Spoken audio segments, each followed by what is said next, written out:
আজি field trip বুলি কি জেগা ঘূৰিলোঁ আৰু ক'ত লাঞ্চ কৰিলোঁ দেখাওঁ আহক। নমস্কাৰ, মই আলোক। ৰাতিপুৱাই এনেদৰে ক'লে ওলাইছোঁ, গমটো পাইছেই চাগে। এনেদৰে ইউনিভাৰ্চিটিৰ মাজেৰে পীযুষ আৰু মই আহি অফিচ পালোহি। আজি আমাৰ ফিল্ড ভিজিট আছে, গতিকে অলপ সোনকালে আহিবলগীয়া হ'ল।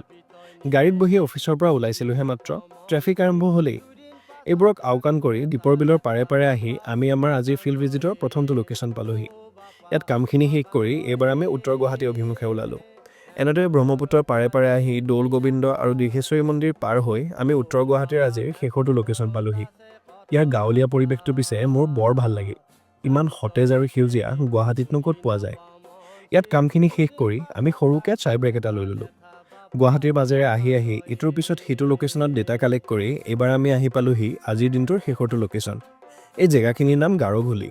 আমাৰ আজিৰ কামখিনি বাৰু শেষ হ'ল, কিন্তু এই জেগাটো এৰি মোৰ যে অলপো যাব মন নাছিলে। ইফালে অফিচ আহি পাওঁ মানে প্ৰায় 5টাই বাজিলে। বৰকে ভোকো লাগিছিলে, গতিকে আমিকেইটাই ISBTত থকা এই বাছ ৰেষ্টুৰেণ্টখনত সোমালোঁ। ঠাণ্ডা এটা লৈ খানা আহি পাই মানে ভাবিলোঁ এবাৰ আপোনালোকক ইণ্টেৰিয়ৰটোৱে দেখাওঁ। আটাইতকৈ মজাৰ কথাটো হ'ল যে ইয়াত ACও আছে, গতিকে গৰমৰ টেনশ্যন নাই। আমাৰ খানা আহিলে আৰু আমিও খাই বৈ আজৰি। ঘৰলৈ উভতিটো আকৌ ৰাস্তাত মোক পালে বৰষুণে, গতিকে ময়ো ডেকাথলনত ৰৈ দিলোঁ। অলপ টাইম পাছো হ'ল। ইফালে আকৌ বৰষুণজাক এৰা পাছত আকাশখন যেন নতুন ৰঙেৰে ৰঙীন হৈ পৰিলে। বাৰু এতিয়া আহোঁ, আকৌ লগ পোৱাৰ আশাৰে আজিলৈ ইমানেই।